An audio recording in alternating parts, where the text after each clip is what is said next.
Visakha steel plant లో మొన్న జరిగిన ప్రాంతంలోనే మరో ప్రమాదం జరిగింది. అయితే అందరూ సురక్షితంగా బయటపడ్డారు. లాడిల్ కు రంధ్రం పడి ద్రవం నేలపాలైంది.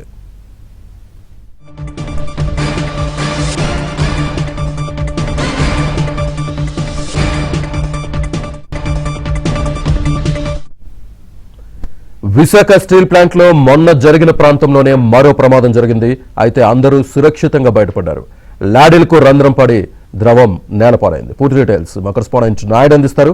నాయుడు, శ్రీనివాస్ ఏదైతే ఎస్ఎంఎస్ విభాగంలో మళ్ళీ లాడెల్ నుంచి ఏదైతే కొంత ద్రవకు కిందకి ఒలిగింది, అయితే ఇది ఒక్కసారిగా ఒలగడంతో ప్రమాదం జరిగిందని చెప్పి బయటకు వచ్చినటువంటి సమాచారం. ఎవరికి ఎలాంటి గాయాలు కాలేదు. అయితే యాజమాన్యం కానీ వీళ్ళు కానీ చెప్తున్న దాని ప్రకారం మనం చూస్తే, సో లాడిల్ ఎప్పుడైనా బ్లాక్ అయినప్పుడు దాన్ని ఓపెన్ చేసేటప్పుడు కొంత ద్రవం కిందకి ఒలుగుతుంది. ఇది సహజంగా జరిగేటువంటి ప్రక్రియ. దీన్ని ప్రమాదంగా కానీ చిత్రీకరించేటువంటి ఇది కరెక్ట్ కాదు అని చెప్పి యాజమాన్యం అయితే చెప్తున్నటువంటి పరిస్థితి కనిపిస్తుంది. అయితే కొంత ఏదైతే ద్రవం ఉందో అది కిందకు ఒలిగింది. ఎవరికి ఎలాంటి ప్రమాదం కానీ గాయాలు కానీ ఏమీ కాలేదు. సో నార్మల్ గా ఎప్పుడైనా బ్లాక్ అయినప్పుడు అది ఓపెన్ చేసినప్పుడు ఆ ద్రవం కింద పడడం సహజం. ఇది సహజంగా జరిగేటువంటి ప్రక్రియ. అయితే మొన్న జరిగినటువంటి ప్రమాదం నేపథ్యంలో చిన్నది జరిగినా కూడా దాన్ని ప్రమాదంగా భావిస్తున్నారు. కాబట్టి ఇది ప్రమాదం కాదు, జనరల్ గా జరిగే దాంట్లో బట్ కొంత ద్రవం కింద ఒలిగిన మాట వాస్తవం.